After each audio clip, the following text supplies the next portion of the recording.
Slot Machines 2K20. Let's gamble.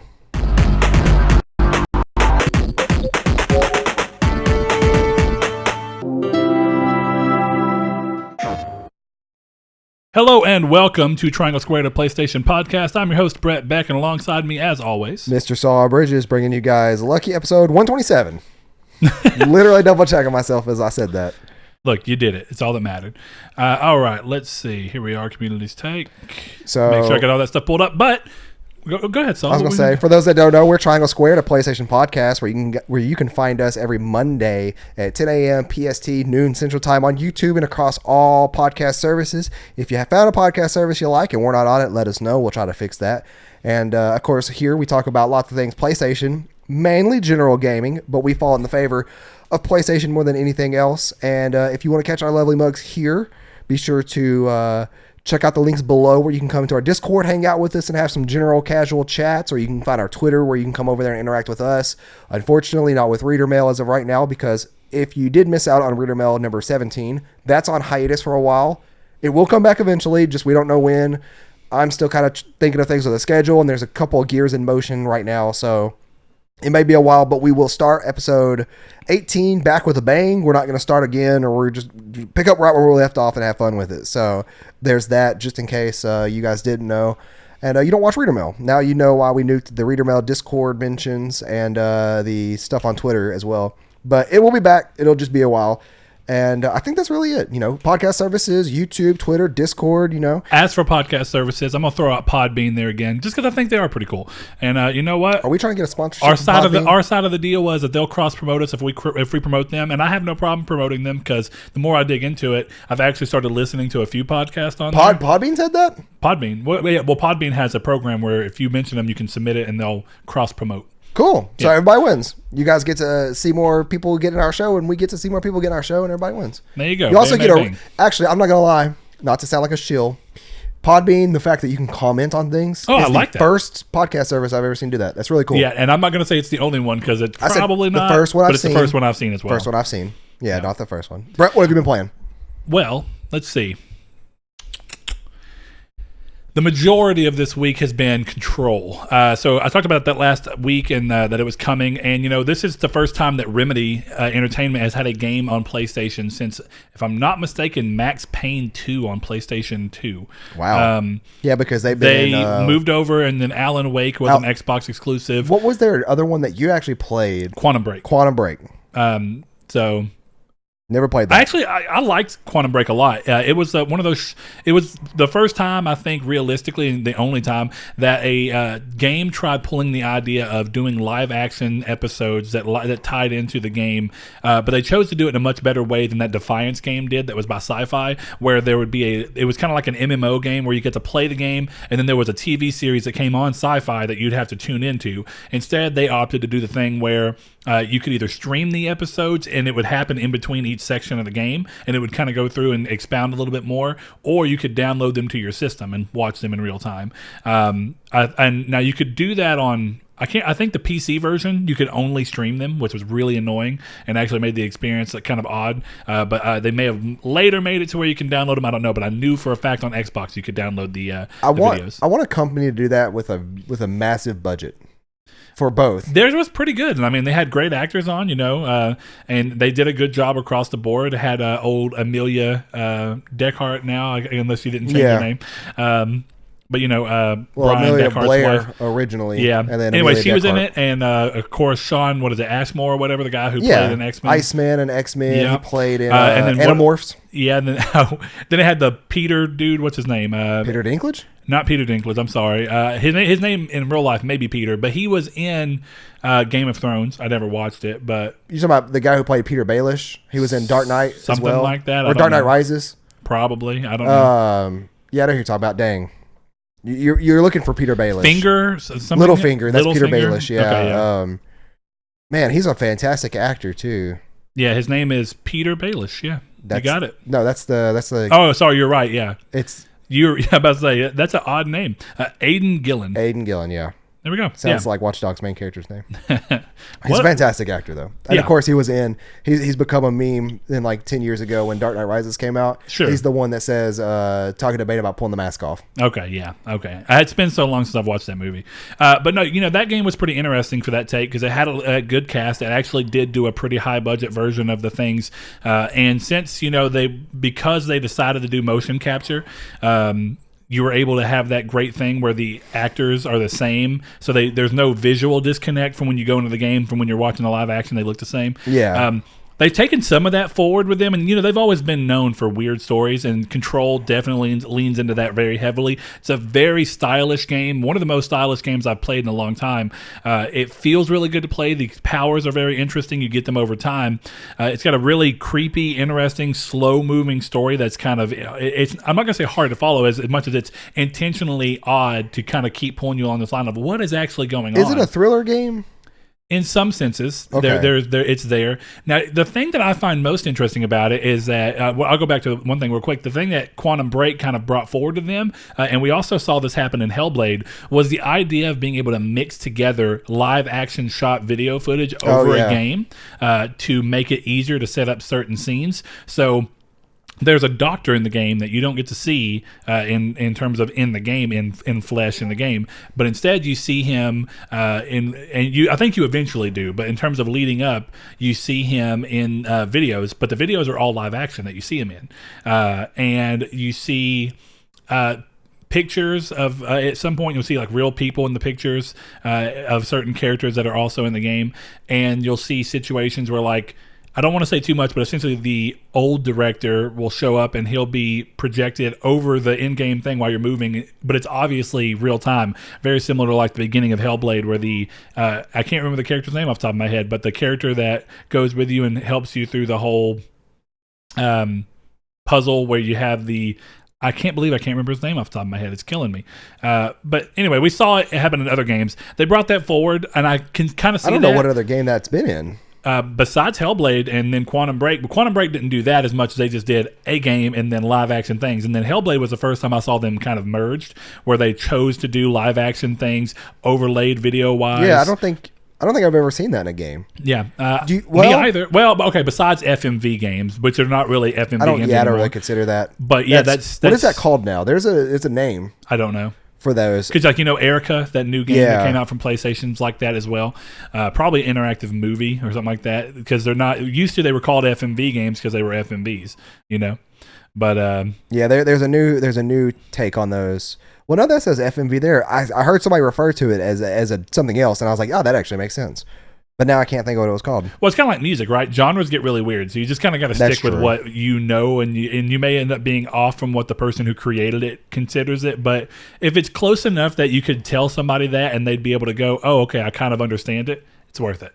Yeah. You're close enough. You can kind of portray what it is. But no, the game, and one of the things that I think is most interesting, and I found this out after I started playing it, Remedy considers it a Metroidvania, and I already had thoughts of, this has got a lot of Metroidvania-like aspects to it. Well, you started off the conversation earlier with how you're going to sell me this game. And I think that's You're not going to sell me this game right now because there's too much going on. I understand that, but I'm saying down the road where eventually I know. Well, I'm going to play the game eventually, just not now. I don't blame you right now, dude. September's coming with so much crap, dude. Is coming out. And you're already playing Astral Chain and whatnot. Well, I got Astral Chain. I got Link's Awakening. I'm gonna play Dragon Quest 11. Yep. I'm gonna try to make my way through some Anunnaki. Man of Medan in October because spooky game. Me and Annie played Until Dawn together in October. Apparently it's pretty short. Well, Until Dawn was 12 hours. Yeah, but apparently this was like 5. Is it 60? I don't think so. Okay. But yeah, like me and Andy, we played through Until Dawn one Halloween, and that was real fun. And then Man of Medan being very similar vein, similar game. We're gonna do that too. So yeah, on my play right now, absolutely not. If anything, $30, maybe around. Okay, cool price. Yeah.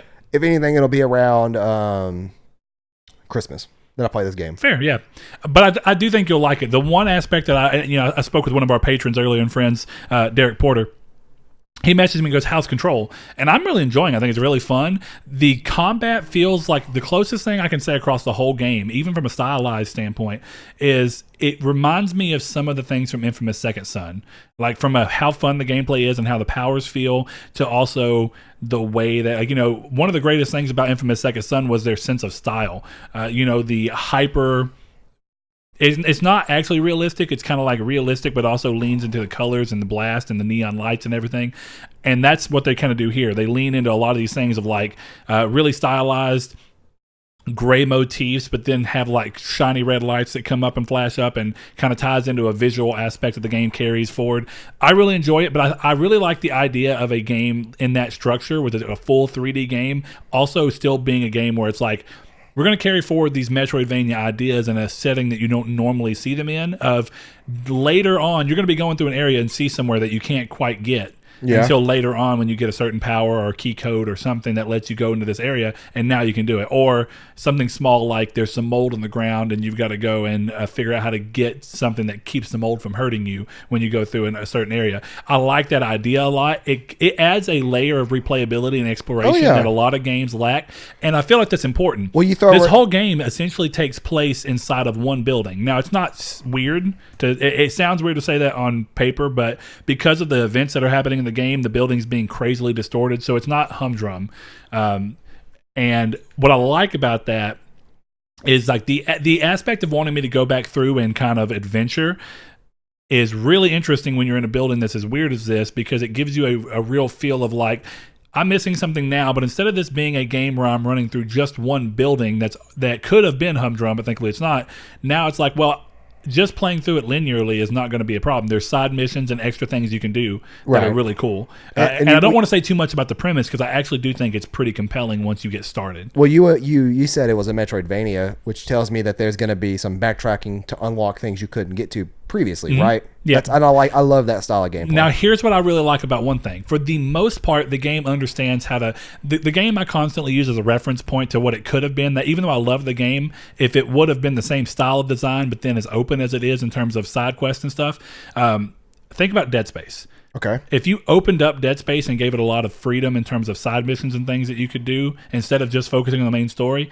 the game already had a ton of backtracking that kind of was easy to get around because of how compelling the game was. Right. But if you started adding in a lot of side missions and stuff to that game, it would have quickly become too much, and like, this is boring. You're ruining. It would become tedious, not boring. Now, but thankfully this game isn't corridory like that. It is more open in its approach, but you are going to go back through areas later on. What I mean by that is that very much like Dead Space, it kind of works out because it focuses on the story. This game is really good at not sending you to the same place twice too often for its main story, but you may go back to the same place twice for a side quest that you choose to do. Gotcha. Okay, that makes sense. Yeah, and there's other things that happen that are pretty interesting in the way that you change up gameplay. The main thing is like the gun that you play with is called like the director's tool or whatever, and it's a gun that transitions and transforms into other guns. So like you'll have a revolver, but then you'll hit square and it'll completely change, and it'll be a shotgun that you can use to hit. It's kind of ironic you brought up Dead Space and you said that. Yeah, also a different idea of kind of like but it's not an alt fire or anything like that. It's more like you can have two forms of the gun equipped, and it's up to you which ones you want. And then as you continue to level them up, you get more and more mod slots for that version of the gun, so that each form of the gun gets up to 3 mod slots of how you can change how the gun works, be it better accuracy, less recoil, things like that, to tighten up the gameplay to the way you want to. Yeah, then you also get eventually 3 personal mods that can change, like, do you want more health because you kind of play in a where you go out and get into action a lot? Do you use a lot of energy, which is tied into your powers? It's like, do you need more of that? Do you want your energy to come back quicker? Do you want more health pickup on every enemy that drops these little blue things where it'll restore more your health per one? I like the game a lot in that sense, but I'm very excited. I've been, we were talking about being in a slump. Remnant is the other game I've been playing. So between Remnant from the Ashes being a pretty interesting take on the Dark Souls style formula from the same team behind Darksiders 3, that pulled me up to where I was like, this is kind of fun playing with other people. I like this. And then Control is kind of the exact opposite of that, something you're going to play isolated to yourself, but it's very compelling and constantly pulling me back toward it. So anyway, what else have you been playing? Because of course you've been playing Remnant with us a little bit. Yeah, I played Remnant for a good little bit, which I'm having a real good time with. But you told me to wait to kill a boss, and I haven't played it since. Which we might be able to get to do tomorrow. Yeah, because we're both off tomorrow. Yeah. But yeah. So let me see. I did get to play some Destiny 2 on PC, and I've been having a good time over there with that. Kind of just chilling though, doing the weekly stuff, mainly because I don't want to spend too much time on it because I'm still kind of recovering from what is it? I guess repetitive sickness from it. Sure. Before Shadowkeep. Before you move too far away from it, have you gone to PC and then back to PS4 yet? Like, do you? I'm kind of worried about how easy is it? Is it something where it's kind of like cloud saves, where when you're on PC, before you decide you're going to go play on PS4, you have to upload your thing, and then when you open it on PlayStation, you have to download your save? Or so is my knowledge, you just do it like normal. You just your character's on both. Connected. Yeah. Okay, that's what I was hoping for. It literally was so easy setting up cross save for it, and when Steam launches, all I got to do is download Destiny. It's done. Yeah. So it's already active on Steam the way cross save works, but. I played a little bit of Destiny 2, and a majority of my week has been dedicated to Remnant for, I would say, about 5 hours, I think, total, but then Astral Chain has just taken it over. And I know this is a PlayStation podcast, but if you have a Switch and you're a fan of Nier, either one of them, just pick up Astral Chain. It's such a good game, and I've been talking about on the podcast for a while now that I've been looking for a JRPG that would breathe fresh life into me to interest me back into that series or that genre. And now it's like I really want to finish up Astral Chain to play Dragon Quest XI, Oninaki, I Am Setsuna, Lost Sphere. I want to go through all those, but I'm going through them all on my Switch. My PlayStation. Is it kind of like one of those things where you were looking for the one that would strike your interest in terms of like a big change and a big difference, so that then you can go back to some of the others that may not have on their own sparked your interest, but now that you're back interested, it's easier to go to these other ones? Yeah, and I've always had in the back of my mind that I've wanted to play Lost Sphere and I Am Setsuna.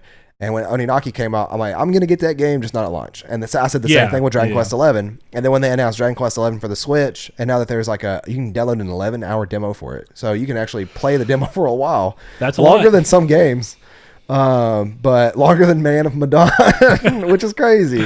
Yeah. But totally different things. But yeah, it's one of those things that's, every now and then I will love a genre of games and I want to get back into them, but I can't find something that rejuvenates me enough to care to get back into them. And for a while there, it was first-person shooters. I got sick of first-person shooters at the end of last gen, and then Dark Souls and Demon Souls came through and saved me from that. But then games like Call of Duty Advanced Warfare with you and Blaze, it's like it reinvigorated me, and I'm like, okay, I can enjoy these now again. I'm not worn out on them.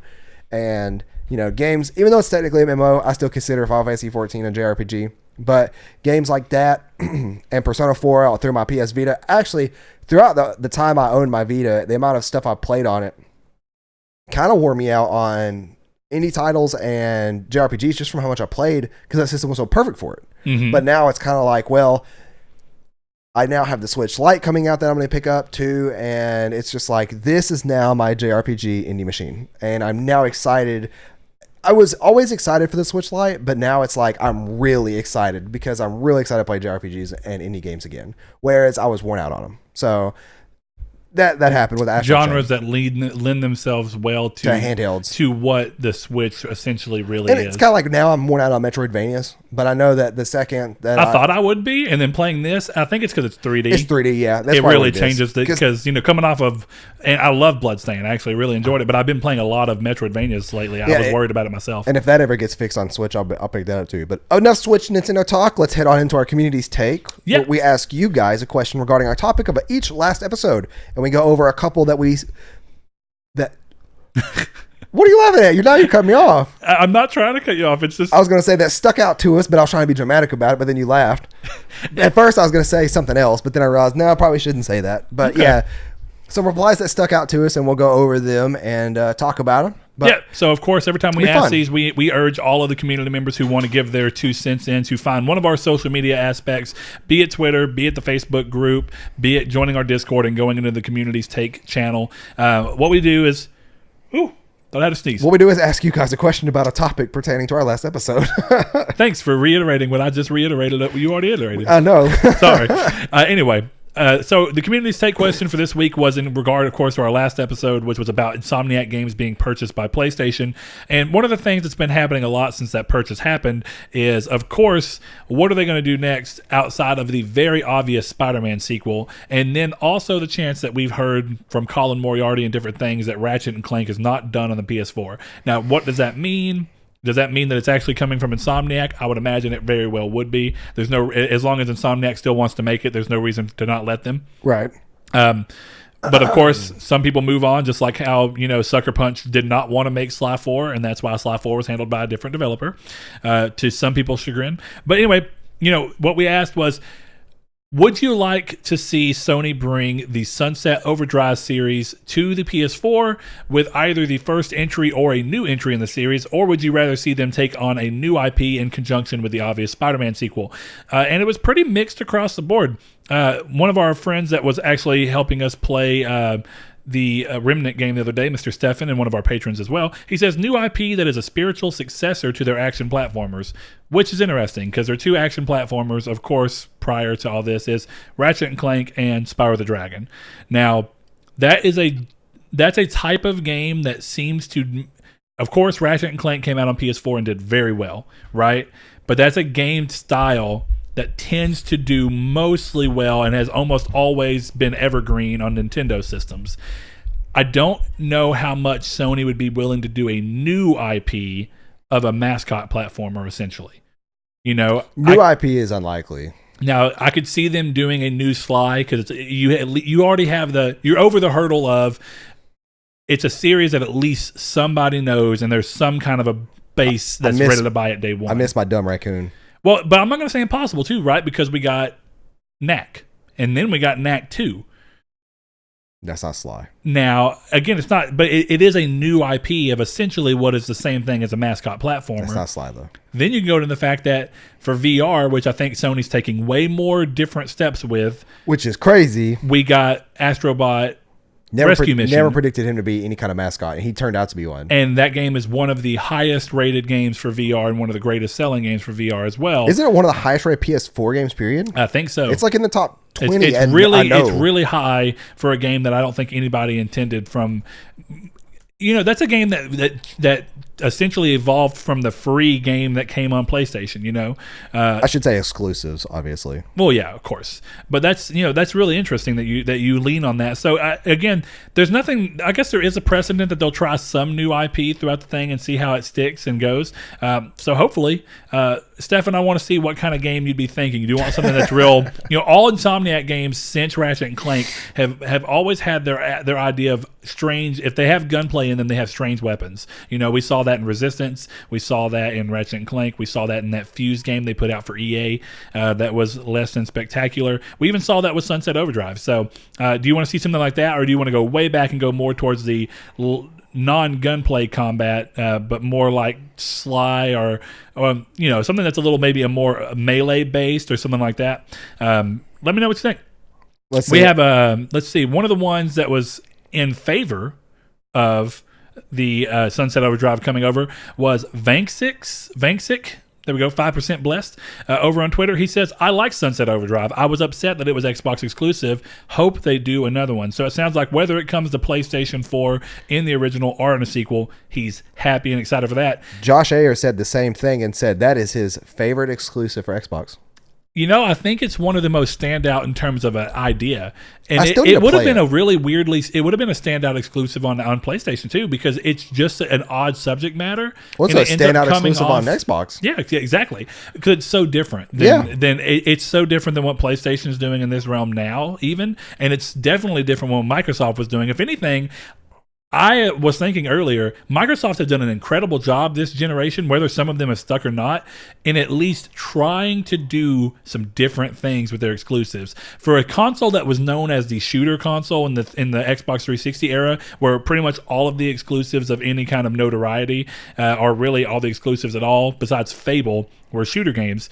They've done a lot with ReCore this generation, doing a very different type of game that was kind of JRPG. That was made by the same person who made Soul Mega Sacrifice. Man, wasn't it? Yeah, Kaiji Inafune. And did he make Mega Man, or did he just make one of the Mega Man games? Do you know? No, he was one of the big people in Mega Man. I don't know if he was the original creator, but he's definitely one of the big ones. But then we saw them do like Quantum Break, which is a very different style of a game for them. We saw Sea of Thieves, again, hugely different style of game from them. Now, not all of these have stuck, of course, but they have shown that they're willing to go out and do some different stuff. So I got to give credit to them for seeing the benefit of working with Insomniac and getting a really interesting game for them out of it. That's great. Yeah. And now, I mean, it's unfortunate they didn't get to keep it, but I mean, it still is a good thing for them. And I think across the board, this has been a great generation for new IP, or at least people trying new IP. Yeah. But Mr. Vince over on Facebook says, this is a hard choice.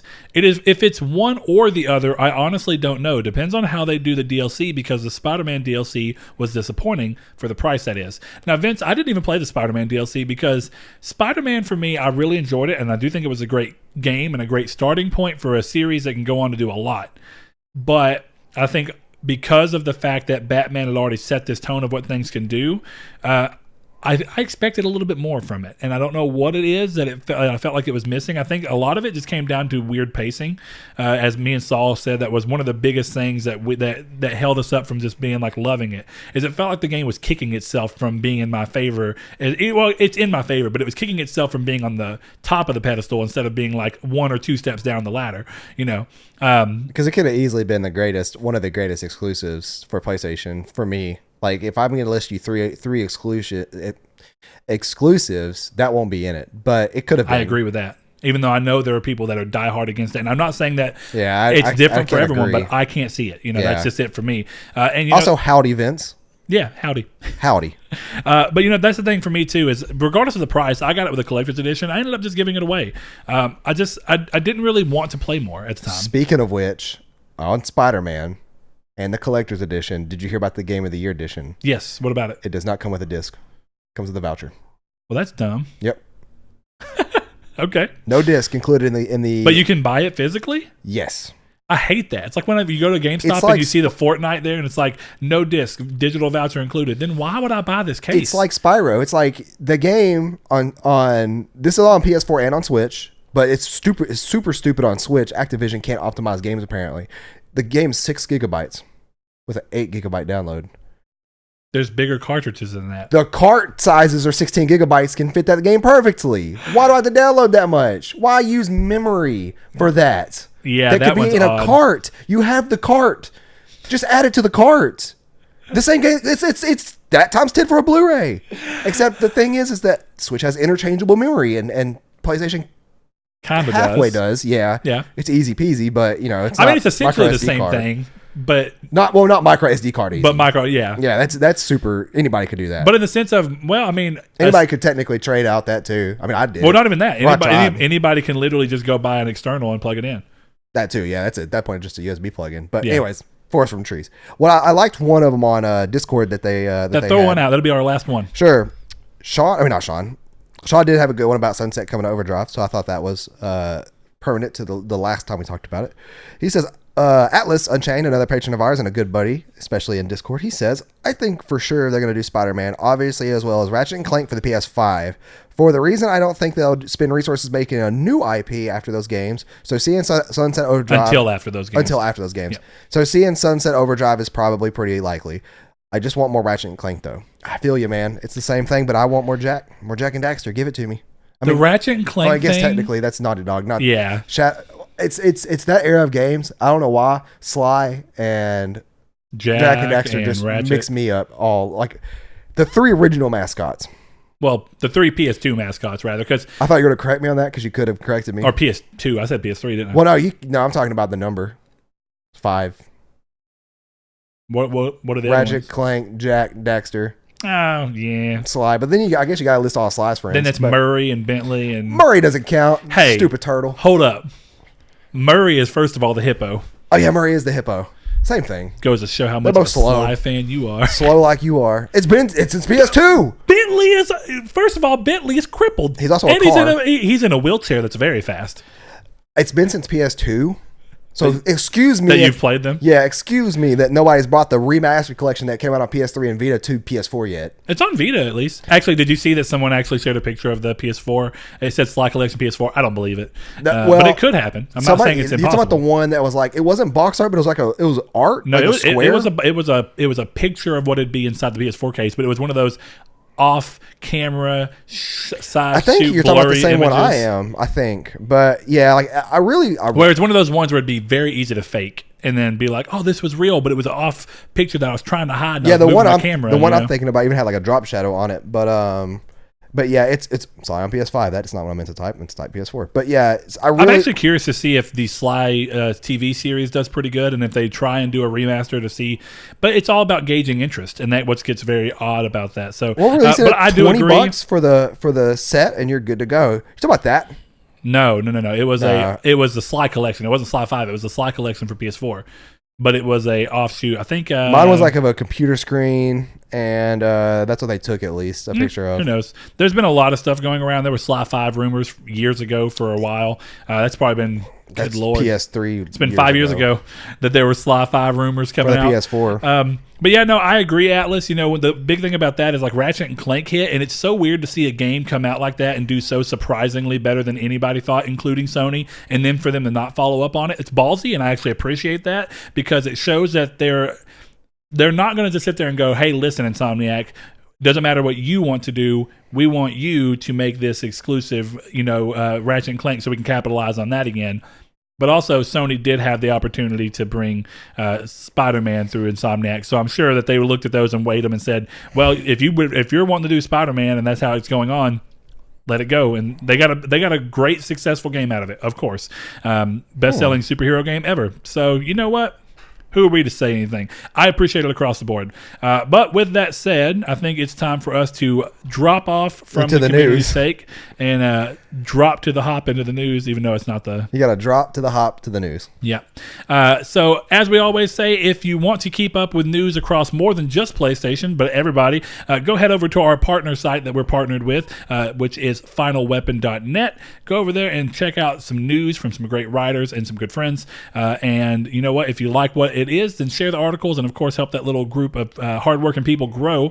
But we're going to get this thing going. First thing up is that Evolution Studios' intended PS4 launch title Drive Club has been officially delisted. Announced earlier this year, the game was pulled on Saturday, August 31st, meaning it can no longer be purchased. For those who already own the game and may be wanting to play it some more or come back to it or revisit it or have been playing it actively, remember that the servers are going to shut down on March 31st of next year. So March 31st, 2020, no longer will Drive Club be a thing in any capacity at all, which is a shame. You know, it's a great game, and I really enjoy it. It, of course, had some rough stuff coming up, but I really enjoyed Evolution Studios, and it's a shame they're not around even in the Evolution game. Oh, Lord, what is that company called that bought them out? Codemasters. The Codemasters, Onrush didn't work out for them either. It's just been a weird downward hill for him. I hate to interrupt our normally scheduled broadcast, but I hope this episode does not mess up because Mixcraft is not recording our audio. Flatlining over there. Maybe it's recording mine, but it was not recording yours. Oops. Maybe you can just get a podcast of Saul talking to Brett, but you can't hear Brett, so then you get a one-sided conversation. That's a fantastic podcast. But yeah, I don't know. But anyways, I'm just making sure I had to get up and stretch. Well, this may be the first one in a while that does that, but it doesn't matter. We're going to keep going. I don't think it actually messes up. Well, nope, shut up. That's not wood. That's not wood either. None of this is wood. All right. Also laminate. Where's what? The window frame. The windowsill. There you go. We are safe. You don't have a Facebook, so you don't have the whole marked safe from a hurricane. I love when people do that. They'll say marked safe from a hurricane in Texarkana when the hurricane's hitting Florida, and you'll be like, "Of course you're safe from a hurricane. It's not even hitting. It's not even supposed to rain in the next 5 days. Why do they think what is? Our I haven't seen it today, but I've seen it before in other situations. When was the last time it rained? I don't even remember. Wednesday. When? Pretty sure. I don't know. Doesn't matter. Anyway, next up, originally planned to have third-person cutscenes, Cyberpunk 2077 is now confirmed to have changed to where all cutscenes will be first-person, with, of course, CD Projekt Red discussing this. Now, this one's weird. And I really chose to include it because I don't know if you remember, there was a lot of people who at first were like, the game being in first person was a weird choice for a lot of people coming off of The Witcher. But CD Projekt Red was saying, no worry, you're going to be able to see yourself and your character and everything in third person. We're going to have third person cutscenes.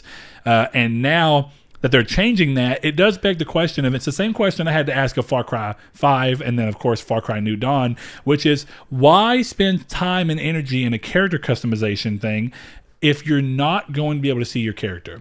Now, if they do it very, very simply like Rage 2 did, where you just choose to be the boy or the girl, which they're going the extra line and saying that you don't even have to be a gender. Yeah, it's like Warframe where you can customize your build, I guess. Or whatever. You choose a body type and then go from there. But that goes back into my thing of, why does any of that matter if you're never going to see your character? And it does beg the question of, if that's going to be it, then just don't even worry about making your own character. Just give us a protagonist and let it go. Is there not toggle between first and third person in the game? No, there was never going to be that.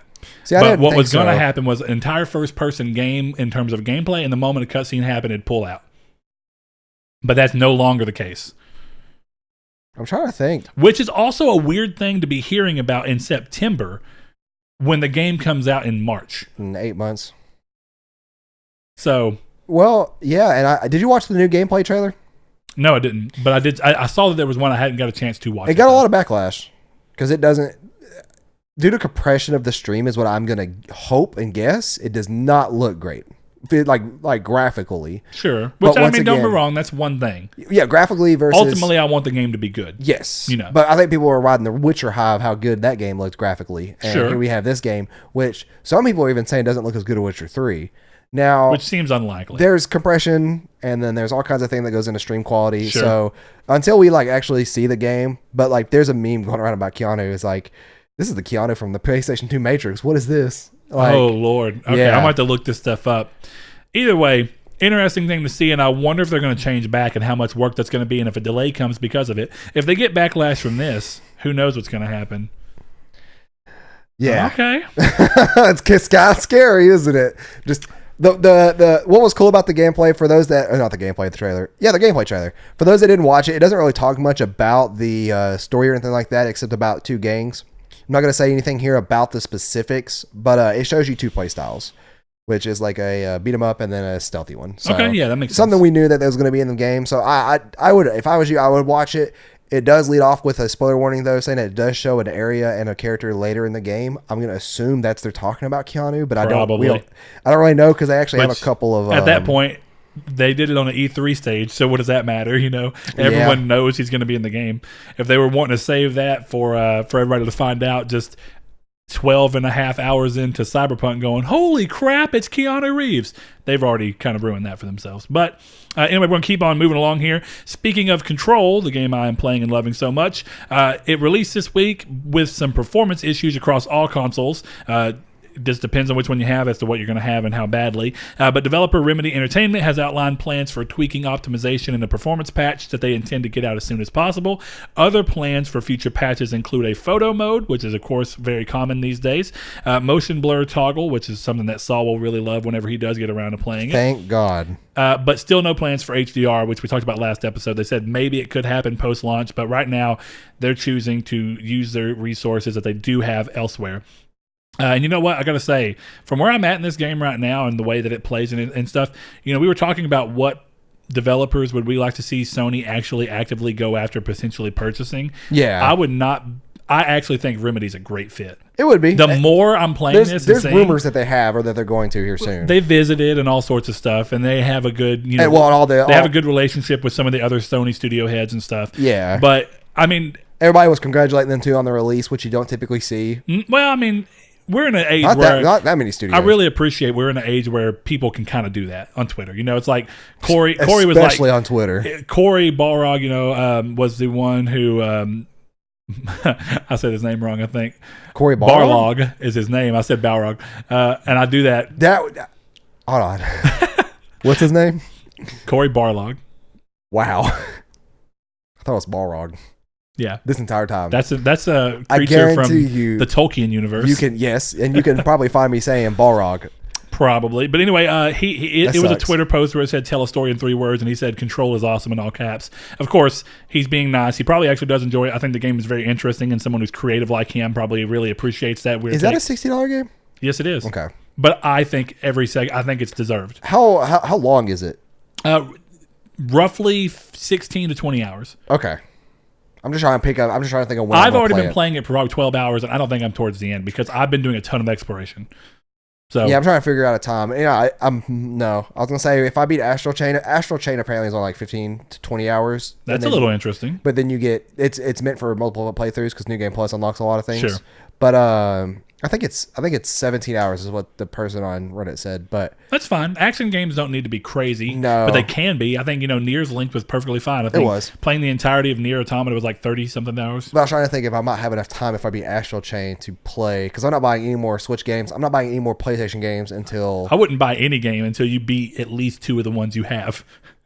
Well, I have Astral Chain and Remnant. There you go. But yeah, I think I might be able to get it between now and the Switch Lite and get it taken care of. Next thing up on the news, Bungie have announced and outlined their plans for their Battle Pass in Destiny 2, similar to other free-to-play games like Fortnite, since Destiny 2 is, of course, going free-to-play in some capacity whenever they launch all First capacities. Light. It's not going to be all capacities because it's not going to be every activity in the game is free. Some of the stuff will still be locked behind content-wise. It's still the base game's free though. Yeah, but the base game, yeah, but exactly.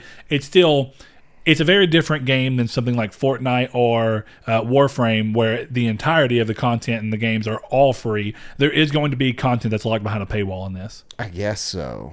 Yeah. They need to come up with a name for that. That's not DLC anymore. If you're going to do it in a free-to-play game. Yeah, I don't know. It's weird, because at some point it's like, well, okay, think about it this way. It's very similar. Now that they're embracing the fact that they are something along the lines of an MMO, at least, they kind of essentially said that finally. We're getting to the point where MMOs have all done this. You can play Final Fantasy 14 online for free until you're level 20, I want to say, while World of Warcraft is level 20. That's true. So I guess base game is the appropriate term for that. Yeah, you're playing essentially so much before it goes, which essentially, if you think about the base game, the level cap's 20. Or an 11-hour Dragon Quest 11 demo. Yeah. So everybody does it differently. But anyway, first thing about that is that there will be no additional purchase required or necessary for owners of the ongoing Season Pass. There will be 2 reward tracks to go through, one for free players and one for owners of the Season Pass, with the important stuff available in both. Bungie states that, quote, unlike those other games, you'll make progress by earning XP doing the things you're already doing in Destiny. Defeating monsters, completing bounties and activities. This is about a new additive layer of predictable rewards for just playing the game, end quote. If you want to look at some of the items and whatnot, they are available. They go into depth on some of them in the Bungie blog post, but not all of them. As Saul mentioned, that there's an item that you see in the list and it's just like, what the hell is that? Yeah, I don't. And once but again, they're doing a lot of changes with this. So. I'm not keeping up with all the stuff that's coming out about the game until Shadowkeep comes out. I'm just going to binge watch. I think it's like 3 hours long at this point. Director's cuts, part 1, 2, and 3 for the game. So there's like an item in there that I don't notice. And if it's anything like Fortnite, if you never played, it's essentially a grid that pops up at the beginning of a season, and it's like, hey, hit these certain challenges to unlock these rewards, but also you can buy them outright with cash. But it's never a pay-to-win scenario of any kind. It's cosmetics that you can or still get freely in the game through some other, some other. And that could be a little different than what this is, because some of these things I don't really know what they do. So it could just be, it could be having something else, maybe ship parts or something that make your ship look different. I don't know. Yep. Anyway, so there's all that, but next thing up is following in the footsteps of other PlayStation exclusives, Sony is sending out dynamic themes for Days Gone exclusively for players who earn the Platinum Trophy for the game. Sadly, this is only in the U.S. for right now, so any of our listeners who are abroad from the U.S., you won't be able to get this, at least for right now, and there's no plans announced for it to be able to come to any other country just yet, but hopefully that changes. Did you get it? Not yet, but they normally come out in waves, and so I got the blood. I got the Bloodborne 2 Platinum theme 5 months after I platinumed. Yeah, no, but I got the platinum for Days Gone the month it came out, and they're just now announcing came out March. I think what they do is they kind of look and say, and I want to go ahead and say that I think that this is something I love, and I'm glad that Sony does it, even though it's down the road. They don't launch the game necessarily with the intention of doing that, but I think 2 things happen depending on the popularity of the game, and then depending on how many people platinum it. They see how many people platinum this is a cool idea. Let's go ahead and reward people. This is actually one of the coolest community friendly things that Sony has actually really excelled at this generation, and for all the things that people wanted to say against Sony and all the different things they do, this is a really cool way to just show a small amount of appreciation to your core fan base. People who go after trophies and stuff are people who tend to have a more of a connection to the console they're playing on, and it's why they like it. There's no real reason to want to earn a platinum or get all of a gamer score in a game unless you're really into that ecosystem. You know what I mean? Yeah. It's kind of like they go part and parcel with each other. So I've loved this, and they've done it so many times now. And it's just a great idea. And it's even more fun, actually, in a weird way, that it comes down later. You know, I'm like, oh, I Platinum Day's gone. The Platinum Trophy was the reward I was wanting, and just getting to play the game all the way through. And then later down the line, they're like, you know what? We're going to give you a theme for that. It's nice, you know? Yeah. So I really appreciated the God of War ones, too, that they did with a Platinum pack of avatars. Never got that. So Because I never got the God of War Platinum. Yeah. I don't like Mini, I don't think, in that game. Yeah, I think you're pretty close. So It's Valkyries, I know for sure. okay, cool. Next up is Mr. Yakuza 7 has been revealed and shown with a huge change to the series. The long-running real-time action beat-em-up gameplay is being supplanted in favor of a turn-based combat style. The game is set to come west exclusively to PS4 in 2020. That one's pretty interesting. You know, we have a couple people, Mr. Hakuto No Poet, in our Discord who are pretty notable fans. I want to say Dylan Kirby, one of our new patrons. If I'm not mistaken, his icon on YouTube is Yakuza-based. I am really curious to see how the fan base handles the change in combat style. I've seen an uproar from some people, but I think it's really unfair because it was a very short stint of what you got to see. And I think one of the things that Hakuto said I really appreciated is he wants to see more of it, then he wants to give it a try. Now, I don't necessarily think that you can't form an opinion without giving it a try. I think you can wait until you see more and then go, you know what, I don't want to buy this. But I think it is one of those things where you can express your disappointment, but also not have to be one of those people who actually does go towards that toxic level of as soon as a game does something that you don't like, you become like, well, they owe me this because of this and that. It's not really how it works, you know? Yeah, that's not how the world works. On top of that, he actually, the creator and developer or whatever, the director said they're not opposed to returning back to the other playstyle if the majority of the community doesn't like this one. But, you know, who knows why they're going this route? It's interesting across the board. Let's see. Next thing up is, either way, the game is set to come west exclusively to PS4 in 2020. That's pretty obvious. Shovel Knight fans are in for a treat as Yacht Club announced Shovel Knight Dig, a game in the vein of SteamWorld Dig, Super Motherlode, Spelunky, and more, where you dig through underground caverns and get resources, sometimes to upgrade your character, sometimes to just buy different things. No date was given, and they say the game has quite a ways to go still, but it has been confirmed for PS4 as well as Switch, in case you wanted to get it on either of those. If you've never played Shovel Knight, you need to go do so. Or wait for this, which looks way more fun. No. I said that just to dig at Saul. He said Shovel Knight was sloppy. No. That's not what I said. Oh, it's going to be worse. Hold on. What was the word I used? Now I'm mad that you said sloppy because I can't even think of the word I used. It feels sloppy. Stiff. What? That's the best way I can describe it. You need to try replaying it soon. Actually, the word I used earlier was better, but I just can't think of what it was. But either way, I may try and go back to it later. Next thing up, though, Capcom teased a new Resident Evil title, codenamed Project Resistance, with, of course, the RE being in red. The game looks like a spin-off game in the vein of something like Resident Evil Outbreak, maybe even a Resident Evil Outbreak remake, but probably not. More will be revealed on September 10th in a live stream on the official Resident Evil YouTube channel at 8 a.m. PST. So, of course, if you want to be up bright and early and looking at that, you can. Next thing up, with Saul talking about getting Man of Medan, with that being released, the next chapter for the series, the Dark Pictures saga, is Little Hope, and it was announced for a 2020 release with a cool teaser trailer. So is there 3 titles in this, or is there 2? I mean, 4. They haven't said. This is No, not... I'm saying so far. Oh, right now, these are the only 2 that are known. I guess I'm getting a Playlink game mixed up into that. What is that Playlink game called? Hidden Agenda? Yeah, is that not part of this? No. Okay. No, not at all. But it was made by the same developer. Yeah, it's made by Supermassive. Yes. Okay. Same engine, too. Yeah. But it even has the same star in it, too. I like pizza. Or let's get a pizza. Okay. Rami Malek. Yeah. Love that guy. I'm pretty sure he was in... I don't think he was, but he might have been. Next thing up, the PS Plus games for September have been revealed, and I actually got to say, across the board, everybody seems to be down for this month. Anyway, the games will be available the day after this airs, which is September 3rd is when they're available. The games are Batman, Arkham Knight, and Darksiders 3. Saw how you feel about that lineup of games. It's a really good lineup. It's the first lineup in a long time where I've been like, oh, don't get me wrong, Arkham Knight is by no means a new game and a lot of people own it, but it's a great game, even if it's probably the weakest of the series in my opinion. Still great. And Darksiders 3 is a really new game.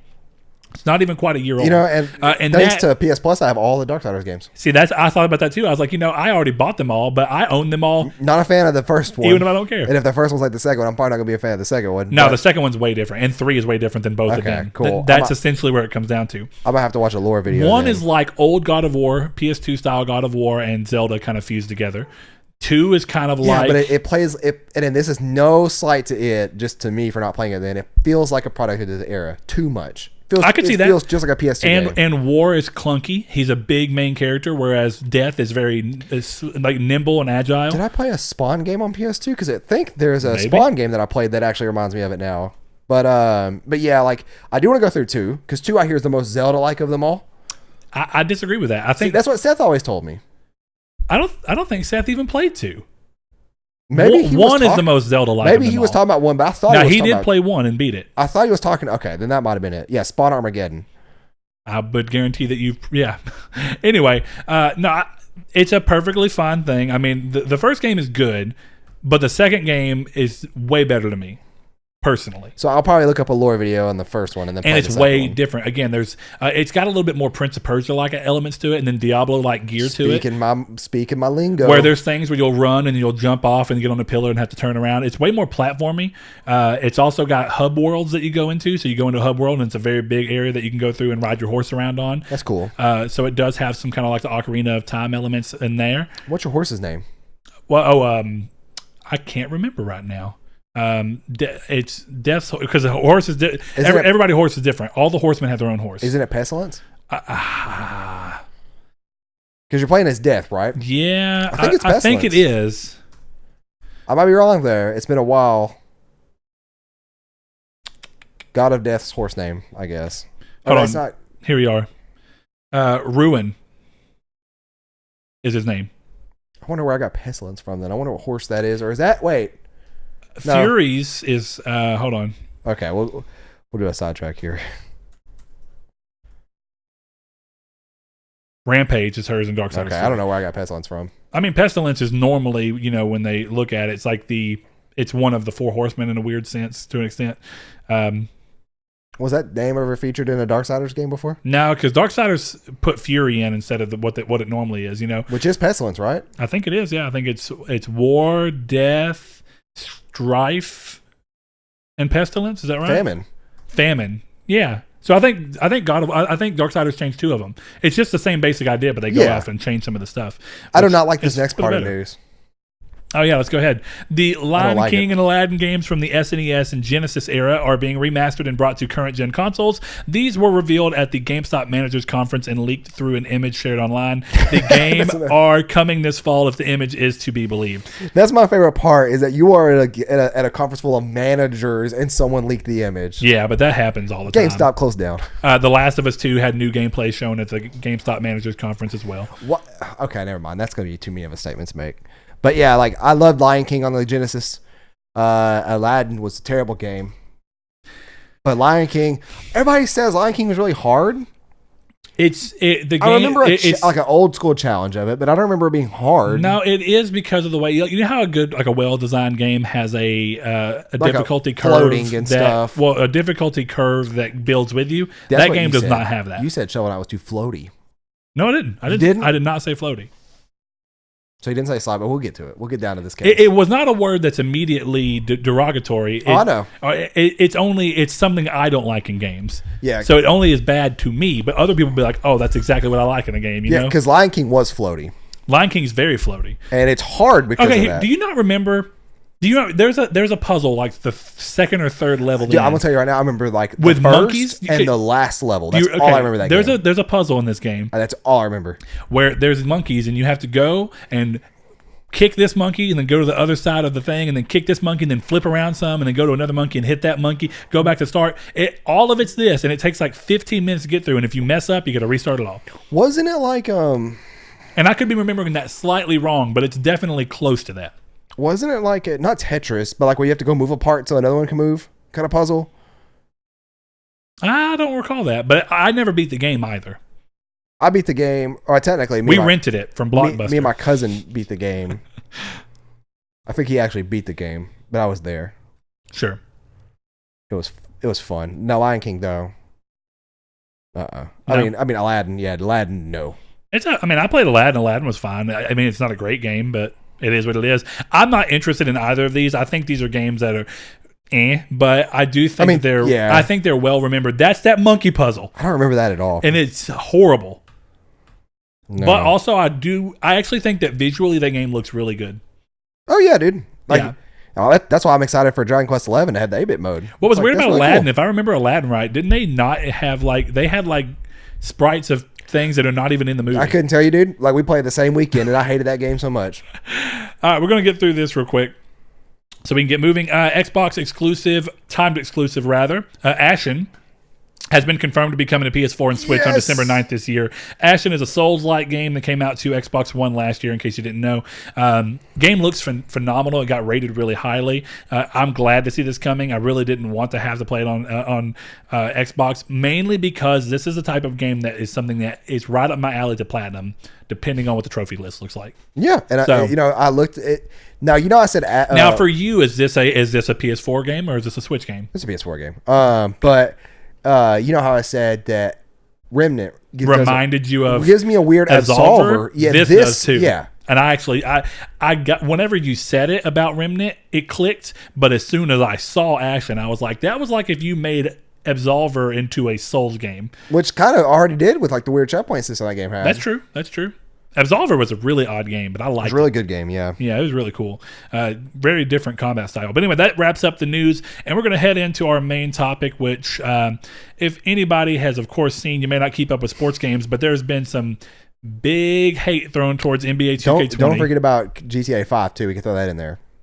Their next DLC is literally casino DLC.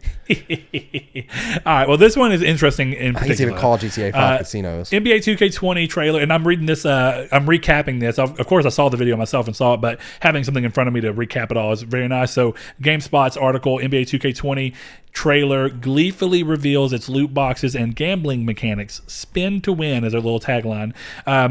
So they're talking about on here, one of the things that was shown is a trailer that I swear to you so many people thought was fake, and because it looks fake. That does not look like that belongs in a game, let alone a basketball game. People thought it was a parody. I didn't even think it was a parody. I thought it was fake. It's the perfect thing in our current climate of everybody talking about the problem of what we would call loot boxes and microtransactions. It's a perfect thing that feels like something you'd expect from a parody video. Like somebody took the thing and cut in these ridiculous things that they made themselves. But essentially, there is a MyTeam mode in the game, and this is kind of similar to like the closest thing I can kind of guess from what I see is similar to like the FIFA Golden Team or whatever the hell the thing was called for FIFA, where you can build your team based off of card packs that you can pick up. So it's very similar to that, and it shows by opening card packs, you'll hopefully get rarer and more highly rated players that can even evolve like Pokemon, is what it says in this year's game. So essentially, it says by racking up wins in this reimagined triple threat mode, you can earn in-game currency, more card packs, and a chance to spin to win for various jackpot prizes. You can buy those cards with real money too, can't you? That looks to be the problem, is that not only can you do that, but you can also spend real money on them. But let's keep reading, make sure we're looking at that right. It says there are also ball drops where you get to watch a pinned ball fall through a series of pegs, hoping it lands on one of the color-coded platforms in the way, due to presumably win some kind of player card. There's also a literal roulette wheel and a slot machine, just in case the gambling mechanics weren't already obvious enough. Each of these activities has appeared in the series before in some form or another, but dedicating an entire trailer to cheap games of luck is particularly tone deaf. And again, that's what I get to. That's what makes this feel like it was someone doing a parody video, because they're right. I know that the MyTeam thing has already been in there. It's something that we've seen in other sports games already come out. I think it was started in FIFA, which is actually of course, EA, and then 2K is actually, of course, 2K. But they're just borrowing some of these things.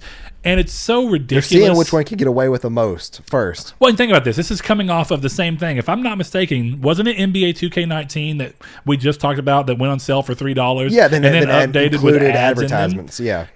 It's like they had an opportunity. One of the things that people could say is like, well, maybe they're only doing that because 2K20 is about to come out. But now you're doing just as odd, weird, no one would expect this things for 2K20's marketing, if nothing else. Even if these things were in the game, you might have been able to get everybody on your side and not worry about it if you did not show an entire trailer that was dedicated to this. Yep. And what was funny is they removed the video from their Facebook because they posted it. And of course, I'm in a couple of gaming groups on Facebook, and someone shared this. They're like, this is ridiculous. And I watched it, went back to watch it like 3 minutes later. So I got to show my coworker who loves the NBA 2K series. And I was trying to show him it, and it said the video had been removed. So they got so many people throwing hate to them, but they just completely deleted it. I wonder if this is still on YouTube.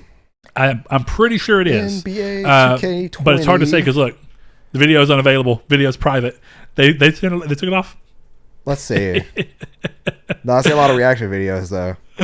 And you know what? You can probably still see it in the reaction video if it showed it in real time. You know, or I could go to the Wayback Machine and maybe it'll still be there. Maybe it'll still be there. I don't know how close you can go back to that though. I don't know, but you know.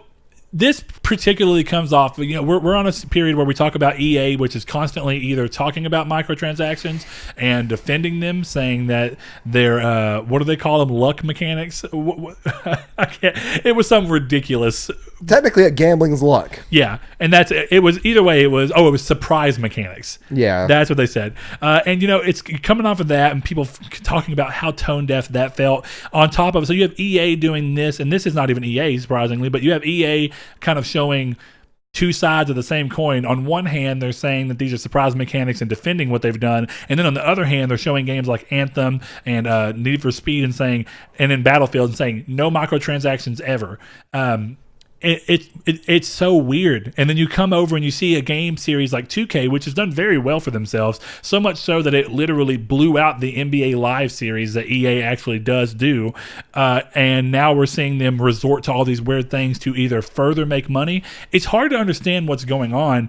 And it goes back to that thing that we've echoed a few times where you say it enough times, it starts to just feel more and more like an excuse more than something that, you know, because there's excuses exist in two ways. Right. Excuses exist in where it's an excuse, but it's also 100% true. That's a reason, though. But now it's still technically an excuse, yeah, but it's true and it's a reason as to why something happens. Yes. Then you have things where people see opportunity to use an excuse to get away with doing things that have no real reason to need to be done. And, you know, Saul and I have echoed plenty of times that games are getting more and more expensive to make. Yeah. And definitely when you're dealing with like games like this that have licensed things, you're talking about licensed players, licensed teams, licensed merch. They have Nike deals and all that coming into this. How much they were paid and or have to pay to get these things in the game is very weird, and nobody besides the people on the back end understand that. But to do something like this just seems like you're trying to scrape by and get as much money and weird stuff as you can out. And then, of course, to parents who are going to try and buy this game for their kid who may see this thing and their kid goes, I want 2K20, they're going to look at it and be like, all this game's doing is teaching you to gamble. Yeah, and I mean... way more severely I looked it up on, than other ones. I looked it up on Google a second ago about GTA 5, and it turns out that the GTA 5 DLC is just a casino where you bet your in-game money. I don't know, though, and this is something that reasonable, I know... and that's also a game that's aimed at adults. Yeah, and I know that's something that Ryan or John will help me out with here because we played online together, is that can shark cards be converted into cash? Like GTA cash? I'm pretty sure that's what they are, but I don't know. But I also don't know what the point of this would be, that if you can buy in-game currency with real money, why would you spend in-game currency to get the same amount back? Like, this sounds more like a social aspect, right? Yes, yeah. This doesn't sound like there's much at stake here that you know, you can't get without that money anyways. Well, and we've talked about Grand Theft Auto 5 is one of those games where it's full of every kind of activity. Yeah, you can literally go play golf. Yeah, you can go play tennis, you can ride a bike, and just go run around the hills, you can golf. Amazingly, like, stuffed with everything you want to do in the game. So why not put gambling in there? And again, it comes down to the point where M-rated game. It is a game that's M-rated, whereas this is a game that's rated E for everyone, or maybe T for teen, but I'm pretty sure it's rated E for everyone. I think it's T for teen. I think most sports games are nowadays. Because of violence. Profanity in their soundtracks. I could see that as well. But I could see it being everybody 10 plus as well. I keep forgetting that exists. It might be. Oh, that. it's E for everyone. Mild language is their only. Okay, marker. so there's language in it, but it's just not enough to. Okay, Yeah. whatever. So, but that goes back to the same 10 thing. plus then, like, why is that not 10 plus? That's such a useless rating. I don't know what the 10 plus rating actually is. That's a good question, but that's not the point of what this episode No, is. yeah, that's just a mini rant for me. But for NBA specifically, like that just sounds like ridiculous. And I think that what happened was they tested the waters with the outrage of the NBA 2K19 scandal with the advertisements. I wonder how quickly this was implemented into the game. Like, I wonder if a month or 2 months ago when we saw this happen with the game and outrage, I wonder if they've implemented it since then, because they essentially didn't get as much outrage as they thought. So they think we'll just get away with it, because no matter what, people are still defending this. So you're saying coming off of the 2K19 drama, are you saying that they kind of use it to test the water? I wonder if that was calculated, yeah. Or I wonder and then say, hey, in the new game, based off of the reaction we get from that, how far can we push it in the new game? And I wonder, because obviously I saw people on Twitter defend the advertisements and stuff. Sure. And to a point, you know, when you get a cheap game at that rate, we've even talked about it before. Like, I would not personally have advertisements in a video game. I would pay the premium whatever to get rid of them. But I said that it would make sense to have advertisements if you're buying a game for $3.99. That's at that point in time still a $30-$40 game. Yeah, exactly. Now, if you wanted to say, hey, for people who want to buy this game brand new, we're going to lower the price brand new forever to $30. Or if you want to buy the game for a tenth of the cost, you can spend $3 on it, but there will be advertisements on it. That way, a group of people, they still get sales technically from a certain group of people, but people who may have otherwise not picked up the game until way later and maybe even used will now pick it up, where they get the real money instead of getting it from GameStop or other, brick and mortar traded game store, but are also willing to give up that cost difference to go, hey, you know what? I pay $7 a month for Hulu instead of $13 because I don't mind advertisements. It's the same market of people. Yeah. And you know what? Weirdly, I exist in that market on Hulu. It's just not in the it's just one of those that's not in the video game realm. Yeah, it's unheard different. of in video games. Yeah, it's different because you're used to TV with commercials from growing up. It's crazy. There's gonna be a generation soon that may not be used to that, but we're used to TV and commercials. It makes sense. If I can get rid of the commercials, then so be it. But with video games, it's really weird in how that kind of works, and I don't agree with what they're doing. And I've said this on the podcast multiple times before too, that microtransactions aren't always a bad word. Games like Fortnite, Destiny, they actually, and I hate to say it, but they do it right. It's free to play. You have these microtransactions to support the game. I said about 2 weeks ago, maybe 3, that literally the microtransactions off of one skin, an in-game item that you bought in Destiny, funded a secret mission and weapon drop. That one skin package funded all of that. That's the kind of stuff that I want to see. And for big titles like Shadow of War that can give you boosters to make that's different, where you pay to get your leveling done faster, or you pay for progress. I think paying for vanity items, cosmetic items, stuff like that is fine. I think paying for progress in any form of that sense is not fine. And there are exceptions to that rule. Multiplayer games that have classes that you could buy outright without having to level them up. I've done that before. In Final Fantasy 14, you could buy a level 60 Scholar, which at that point, the max level is like 70 or 80. Or I think it's level 40 Scholar, whatever it was that I bought. And I was just like, okay, I don't have enough time to play a character up to this level. This would take literally 50 hours to do for one character. So I'm going to buy this character, get him up to this level, and I'm going to have him instantly. I'll be able to go start grinding him out for the next 10 or 20 levels, whatever it was. And I think that's fine, but I don't think it's fine to put like useless unlockables behind literal slot machines. That's not fine. That's gambling at that point, because I know what I'm getting when I'm buying a class. Yeah, I know what I'm getting when I'm buying a skin. I don't know what I'm getting when I put it in a slot machine. And that's why I don't gamble in real life. I've been gambling twice in real life. It's not fun. It's not fun at all. And I don't think it's not going to be fun in a video game. Like, it's one of those things that, especially you're blatantly doing it is the problem too. Well, one of the things we talked about was like, and this oddly enough ties into like who is it blamed for certain things when you keep going through. at some point, we talked about parents putting their kids down in front of a TV and to be their babysitter, and how that can have effects on the way that they view the world and all these different things. I'm not talking to them about things back a couple episodes back when we were talking about video game violence and all that different stuff. But one of the things about that is that at some point, you also have to... Now, weirdly enough, this is a weird situation where the trailer completely reveals all of their things. So if the parent even spends a little bit of time looking into the game, they can find it out. But it's hard to want to completely fault the parent on something like this. A lot of the fault on something like this, which can be seen as teaching children to gamble and maybe starting a very addictive trait in them early on, it's hard for a parent to, if you go into a store, this is what I kind of mean. If you're a parent who kind of keeps up with stuff but don't really worry about it too much, and you're just like, okay, I'm going to look at the game on a game-by-game basis and look at the cover and what it says as a rating, and I'll judge whether I want to get it from off then. Even parents who are being responsible can be easily tricked by this game. If you're a parent that goes in and says, your kid goes, hey mom, I want to play Grand Theft Auto 5, and then you go, well, go grab the case, and you look at it and you see what it's rated for, and you go, absolutely not. Even though it's mature, I'm going to go and scan through and I can judge what I do and don't want you to see, and this one just goes too far above. Then they go, well, hey, can I get NBA 2K20? And they look and they go, look, rated E for everyone. It's basketball. What can it possibly do to harm you?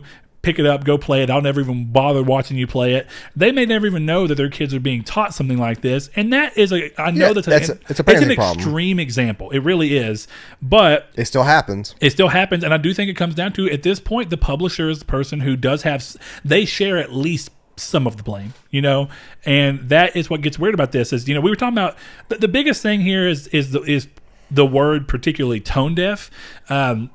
Is that Don't say that I'm tone deaf. Huh? Don't say I'm tone deaf. No.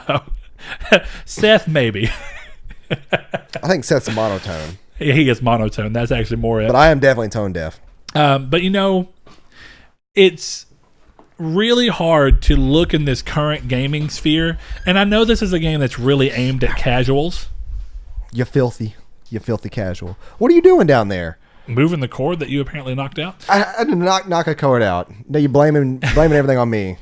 What's new? Victim blaming. Anyway, yeah, it's one of those things where when you're looking at something like this, it's really hard to look and say, why would any company who understands what's going on in gaming right now, at least in terms of the people who may have a good enough chance at really hurting you, and that being the people who are actually very vocal on social media, they could see this, and we actually see that they understand now when it's too late. They might. Well, I mean, they know something, because they at least understand the fervor they were going to get, right? Because they removed the video. Maybe they realized they should have... Because the game's... Is it out? No, not yet. So maybe they should have realized that they released this after the game has come out. That might be what it was. Yeah. Because you put that in the game blatantly. You don't care what people are going to say about you, because you know for a fact. It comes out September 6th, so just a couple days away. 5 days from now. Cool. Yeah. But that's... Oops, spoiled the day we're recording on. Oops. Immersion broken. Bang, bang. It doesn't matter. We always say it ends up being the Sunday now as we've gotten a little closer to the date.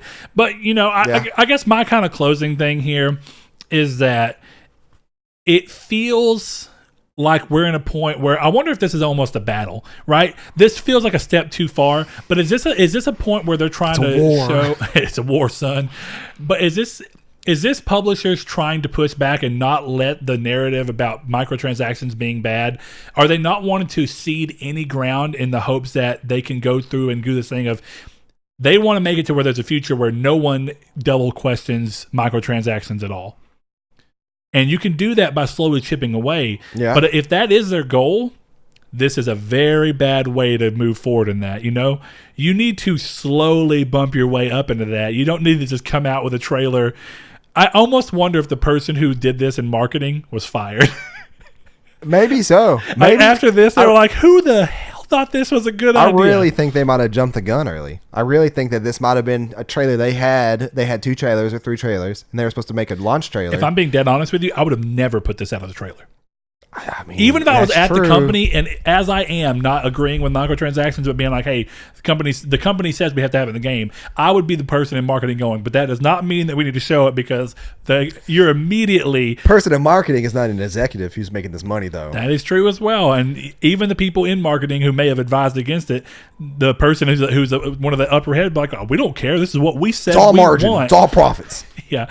But I guess for me, it just comes down to feeling like I don't understand how they thought this was a good idea. It's and we've not. said that And a lot about a lot of things, you know? I think it's out of touch. I think that's what it is. But why don't you guys let us know what you think it is in the comments below for our next community's take. Why do you think they did this?